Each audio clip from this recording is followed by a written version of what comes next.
د دې غرونو نه یو زرونه کاله زوړ او خطرناک دیو راووځي. د هغه په لیدو سره په دې علاقه کې یو خوف پیدا شي او خلک د دغه ځای نه هجرت شروع کړي. خو کله چې حکومت د هغه خلاف یو آرمي اپریشن شروع کړي نو یو داسې حقیقت مخې ته راشي چې د هغه په وجه ټول انسانان حیرانه شي. د کهانې په شروعات کې مونږه یو پلار او لور وینو چې د خپلو چوټیانو په دوران په جنوبي ناروې کې د ټرول په نوم غرونه ته راشي. کله چې د غره سر ته ورسي نو ټوب یې خپلې لور نوره ته ووایي چې زرونه کاله مخکې په دې علاقه کې ډېر غټ دیویان اوسېدل، خو یوه ورځ په هغوی چا جادو وکړو او د ټولو دیویانو نه تیږې جوړې شوې. د ټوب یا اوس هم دا یقین و چې دا ټول دیویان په دې غرونو کې پټ شوي دي او یو ورځ به خامخا راژوند کېږي. دا کیسې نوره ته ډېر زیات خوند ورکړي. هغې به ډېرې په توجه سره د خپل پلار کیسې اورېدې. خو شل کاله پس کله چې نوره غټه شي نو د هغې په دې کیسو باندې بالکل یقین ختم او اوس هغې صرف ساینس منلو. مطلب دا نوره صرف هغه څه منل کوم چې هغه په خپلو سترګو وویني. نوره یو پیلنولوژیسټ جوړه شوې وي. پیلنولوژیسټ هغه ساینسدانان وو چې د ځمکې لاندې به کومې پخوانۍ پنجرې میلاوېدې نو د ډي ان اې په ذریعه به یې د هغو پنجرو ټول معلومات راویستل. د شپږو میاشتو محنت نه پس اخر کار نوره ته یو پنجره میلاو شي. د ډېرې خوشحالۍ نه هغه خپلو ملګرو ته یو پارټي ورکړي. بل طرف په غرونو کې د ریل پټلۍ جوړولو لپاره کار روان و. د سورنګونو جوړولو لپاره به یې په غرونو کې خطرناکې دماکې کولې. څه خلک د دې پروجیکټ خلاف راوځي خو حکومت د دوی خبره ونه مني. څه وخت پس انجینیرز د یو غټې دماکې پلانینګ شروع کړي. کله چې دماکه وشي او انجینیرز دننه لاړ شي نو هلته د دوی غوږونو ته عجیبه وازونه راشي. ټول په حیرانۍ سره یو خوا بل خوا کتلې شروع کړي. ناڅاپه ځمکه په خوځېدو شي او یو تور شکل غټ څیز د ځمکې نه راپاسي. انجینیرز ډېر زیات ویریږي او د هغه ځای نه رامنډه کړي. خو د ډېره خوځېدو له وجې سورنګ راوغورځېږي او ټول ورکران دننه بندي شي. د دې حادثې نه ټول ملک خبر شي. د ناروې هډ کوارټر دغه ځای ته یو هلیکاپټر راولېږي د دې لپاره چې هغه صفا تصویرونه وباسي او موږ په دې پوه شو چې دا څه کیسه ده. د هډ کوارټر جنرال د ملک وزیر اعظم ته هم خبر ورکړي. څه وخت پس وزیر اعظم د خپل اډوایزر انډري سره هډ کوارټر ته را روان شي. په لاره دوی ډیفنس منسټر ته کال وکړي او د هغه سره د دې حادثې په باره کې خبرې شروع کړي. ډیفنس منسټر ووایي چې په دې حادثه کې کم از کم 50 خلک وژل شوي دي. بیا د هغه سورنګ یو څو تصویران هم راولېږي. په دې تصویر کې دوی د خپو غټ غټ نشانونه وویني. انډریز ووایي چې دا کیدای شي هماغه دیو راپاڅېدلی دی د کم کیسې چې په کتابونو کې لیکل شوي دي. وزیر اعظم د هغه خبرې ګپ وګڼي او بیا دوی کار کټ کړي. بل خوا نوره په خپله پارټۍ کې بیزي وه. په دې وخت هلته یو هلیکاپټر راشي. یو فوجي راکوز شي او نوره ته ووایي چې ته په دې ساعت وزیر اعظم غوښتی یې او تا ته موږ سره تلل پکار. نوره پارټي په ځای پرېږدي او د هغه سره روانه شي. هلته چې ورسي نو انډریز یې یوې کمرې ته بوځي. په دې کمره کې ټول غټ افسران او وزیر اعظم هم ناسته وه. تر اوسه چې د دې حادثې څومره معلومات راغونډ شوي وي نو ټول وزیر اعظم ته بیان کړي. ټولو دا ګڼل چې کیدای شي هغه سورنګ د ګیس له وجې راغورځېدلی وي. خو نوره د هغوی خبرې رد کړي او کله چې په تصویر کې د خپو نشانونه وویني نو ټولو دا وایي چې دا کیدای شي یو زوړ او پخوانی ځناور راپاڅېدلی وي. د انډریز هم په دې خبره باندې اتفاق جوړ شي خو هغه څه ونه وایي. بقي ټول افسران د هغې خبره یو ګپ وګڼي او ورته ووایي چې د زرونو کالو پورې یو ځناور څنګه ژوندی پاتې کیدی شي. هغه په دې غرونو کې چېرته ناست و او تر اوسه یې خوړل څه. په دې وخت یو سیکریټ نومي کمپیوټر انجینیر دلته راشي. ټولو ته د دې حادثې یو ویډیو وښایي. څنګه چې ویډیو پلی شي نو ټول حیرانه پاتې شي ځکه چې په دې ویډیو کې یو نیم سل فوټه غټ او خطرناک دیو صفا ښکارېدو. د دې ویډیو نه دا خبره ظاهره شي چې زرونه کاله پخوانی او یو خطرناکه دیو د ناروې په غرونو کې اوسېږي. بلخوا د الاسکا په نوم کلي کې یو بوډا جوړه ښه په ارام ناسته وه. ناڅاپه د هغوی غوږونو ته یو دروند اواز راشي او د کور ټول سامان په خوځېدو شي. دوی دا وګڼي چې دا کیدای شي زلزله وي. د کوره رامنډه کړي او بهر راوځي. خو بهر یو عجیبه منظر جوړ شوی و. ټول علاقه تباه شوې وه او تر لرې پورې ټول بلډینګونه راغورځېدلي وو. بلخوا نوره ته د هغه سورنګ کیس میلاو شي او هغې ته ویلی شي چې په دروغجنو کیسو پسې مه ځه، دا کیس په ساینسي طریقه حل کړه. بیا څه وخت پس هغې ته انډریز راشي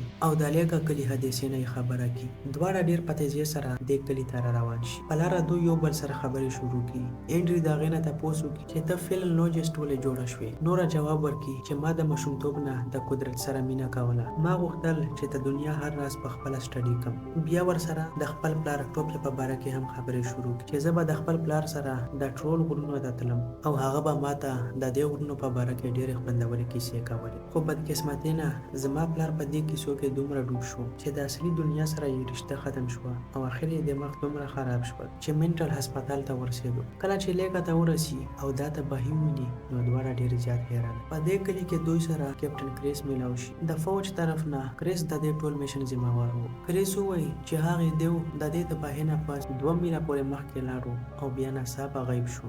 موږ هغه ډېر ولټولو خو چېرته هم میلاو نه شو. داسې معلومېده لکه هغه چې په هوا کې غیب شوي وي. بیا 3 واړه د بوډا جوړې ته راشي او د هغوی نه د دې تباهۍ په باره کې تپوسونه شروع کړي. د دواړو بوډاګانو په مخ یو عجیبه هیبت و. نوره تپوس وکړي چې دا هر څه څنګه تباه شول. دوی جواب ورکړي چې ناڅاپه ځمکه په خوځېدو شوه او کله چې موږ بهر راووتو نو هر څه تباه شوي. دوی څه لیدلي نه وو ځکه د هغوی خبرې دې کیس ته څه فایده ورلري. نوره فیصله وکړي چې اوس به زه پخپله په دې علاقه کې انویسټیګیشن کوم. کله چې انویسټیګیشن شروع کړي نو هغې ته یو عجیبه بوی راشي. نوره چې په هغه بوی پسې روانه شي نو هغه د یو غټ او عجیبه خپې نشان ته ورسېږي. هغه د څو ګنټو پورې په دې نشان باندې انویسټیګیشن وکړي خو داسې هیڅ ثبوت میلاو نه شي چې هغه ساینس ومني.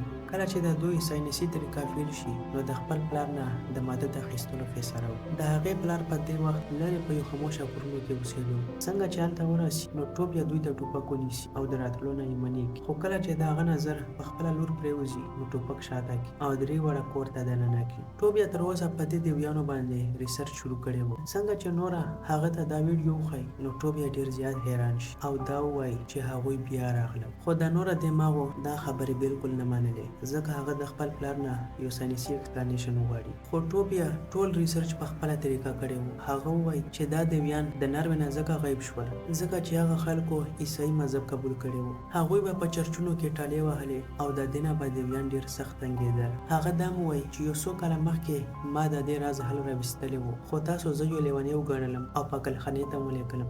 بیا هغه خپل بیګ راواخلي او ټول یو خاص ځای طرف ته روان کړي. څه وخت پس 4 واړه هلته ورسي. ټوپیا خپل انویسټیګیشن شروع کړي. څه وخت کوششونو نه پس ټوپیا ته پته ولګي چې دا ځای په مکمله توګه بدل شوی دی. مخکې چې ما کوم ریسرچ کړی و نو هغه یو نشان هم اوس دلته نشته. په دې وخت نوره ته یو ځل بیا هغه بوی راشي. هغوی یو خوا بل خوا کتل شروع کړي او څه وخت د دوی نظر په یو تیږه پرېوځي. ټول ورته ډېر په غور ګوري. ناڅاپه تیږه په خوځېدو شي او یو غټ دیو راپاسي. دا هماغه دیو و په کوم پسې چې دوی د لیونو په شان ګرځېدل. هغه دلته خپل ځان پټ کړی و. څنګه چې دیو په خوځېدو شي نو ټول د هغه ځای نه منډه کړي او خپل هلیکاپټر ته وخیژي. د دیو راپاسېدو نه مخکې جاز اوچت شي. څنګه چې یو محفوظه ځای ته ورسي نو په انټرنیټ باندې د دیو ویډیو خپل ټیم ته ولیږي. ټول د هغه په لیدو ډېر زیات حیرانه شي. کله چې د دوی یقین وشي چې یو زرونه کاله زوړ دیو راوتلی دی نو وزیر اعظم د هغه خلاف د آرمي اپریشن آرډر ورکړي. د دې اپریشن کمانډر کیپټن کریس جوړ شي. حکم میلاوېدو سره کریس د هغه خلاف یو خطرناک اپریشن شروع کړي. په هغه باندې د توپ او میزایلو حملې شروع کړي خو د دومره خطرناکې حملې باوجود هم دیو ته څه نقصان ونه رسي. څنګه چې دیو یو فوجي خولې ته واچوي نو ټوپیا د هغه غوسې ختمولو لپاره د هغه مخې ته ودرېد. دا لیدو سره دیو هم په ارامه شي. خو ناڅاپه د فوج یو بل یونټ په هغه باندې ډزې شروع کړي. څنګه چې دیو هغه ډزو طرف ته تاو شي نو ټوپیا د هغه په لکې ولګي او لرې ګذار شي. دا لیدو سره نوره فوراً هغه ته ورمنډه کړي. ټوپیا هغې ته د سویلو کوشش کولو خو د ډېر سخت درد له وجې هغه بغیر د سویلو مړ شي. په دې شپه نوره په جاړه سره د خپل پلار ډایري راواخلي او لوستل شروع کړي. په دې کوشش کې وي چې کېدای شي د دیویانو څه راز په دې ډایري کې لیکلی شوي وي. پوره د 3 ګنټې لوستو نه پس نوره ته پته ولګي چې دې دیویانو به همیشه چرچونه تباه کول ځکه چې په هغوی کې به ټالې وهلې شوې او د ټالې اواز په دیویانو باندې ډېر بد لګېدو. کله چې دا خبره باقي ټیم ته وکړي نو ټول په هغې پورې خندا شروع کړي او دا خبره یو ګپ وګڼي. خو نور هغوی ته وایي چې زموږ تر مزایل یوې وسیلې هم کار ونه کړو ځکه موږ ته یو بل سوچ پکار دی. په دې خبره باندې وزیر اعظم هم په سوچ کې شي او بیا نوره ته د دې میشن سټارټولو حکم ورکړي. 4 هلیکاپټر روان کړي او په هغو پورې د چرچ غټې ټالې وتاړي. د دیو نه اخوا دېخوا تاوېدل شروع کړي. د ټالو شور په هغه باندې ډېر بد ولګي او طبیعت یې ډېر زیات خراب شي. اول خو د نوره دا پلان د کامیابۍ طرف ته روان و خو کله چې هلیکاپټر د هغه غوږونو ته ډېر زیات نږدې شي نو دیو هم جوابي حمله وکړي او 4 واړه لاندې راګوزار کړي. په دې وخت لاندې یو ماشومه ودرېدلې وي او یو هلیکاپټر د بره نه په هغې باندې را روان شي خو دیو یې په هوا کې ونیسي ونیسي او دا ماشومه د مرګ نه بچ کړي. د دې نه دا معلومه شي چې په دې دیویانو کې هم یو رحمدل زړه و. د دې نه پس ټول چینل والا د دې جنگ ویډیو شیر کړي او په خلکو کې یو هیبت جوړ شي او ټول خلک د دغه ځای نه هجرت شروع کړي. دا لیدو سره وزیر اعظم په ټول ملک کې ایمرجنسي ولګوي او ورسره د اوسلو علاقو ته ووایي چې د دغه ځای څومره خلک دي زر تر زره خپل علاقې خالي کړي، ځکه چې دا دیو ډېر په تیزۍ سره د اوسلو علاقو طرف ته روان. دا نوره چې دا پلان ناکامه شي نو هغه د نوکرۍ نه هم لرې کړل شي. بل طرف انډریز د حکومت یو نوي پلان نه خبر شي. پلان دا و چې د اوسلو په ټولو علاقو باندې د غټو او خطرناکو وسلو حمله کول، خو انډریز دا بالکل نه غوښتل. هغه د دې پلان مخنیوی وکړي خو خبره یې ونه منل شي، ځکه انډریز هم د خپلې نوکرۍ نه استعفا ورکړي. په زرونه خلک خپل کورونه پرېږدي او بلې علاقې ته هجرت شروع کړي. په دې خلکو کې نورا او انډریز هم شامل وو. دوی هم په یو ګاډي کې ناست وو او بلې علاقې ته روان وو. نورا په دې وخت د پلار ډایري راواخلي او لوستل شروع کړي. د هغې نظر په سین نوم باندې پرېوځي چې په دې ډایري کې بار بار لیکل شوی و. کله چې د دې په باره کې د انډریز نه تپوس وکړي نو هغه جواب ورکړي چې سینټین یو غټ راجکمار و او د اوسلو په یو محل کې اوسېدو.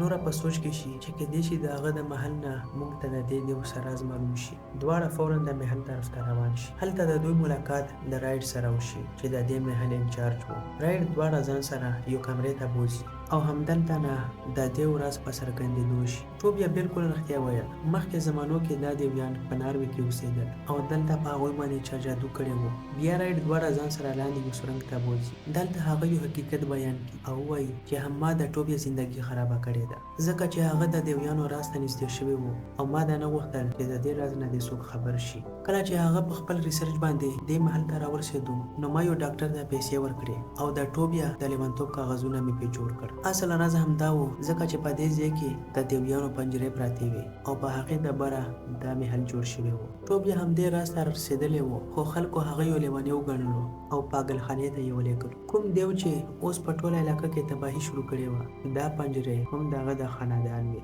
مخکې هغه د دغه ځای نه هجرت کړی و خو د دې ځای خلکو د هغه ټول خاندان قتل کړو او اوس دیو صرف د خپل خاندان په تلاش کې ګرځي. انډریز وایي چې کله خلکو ته دغه ځای نه دیویان وشړل نو هغوی د اوسلو په غرونو کې پناه واخیسته او اوس هلته سرنګونه شروع دي، ځکه اوس د دماکو په وجه یو راپاسي. بیا هغه وایي چې دیو د خپل خاندان په تلاش کې دی او دې محل ته به خامخا راځي. څنګه چې نوره دې پنجرو ته بجلي ونیسي نو هډوکي په ویلې کېدو شي. هغه پوه شي چې دیویان د ډېر وخت نه په تیاره کې دي او اوس د هغوی بدن رڼا ته بالکل نشي ټینګېدی.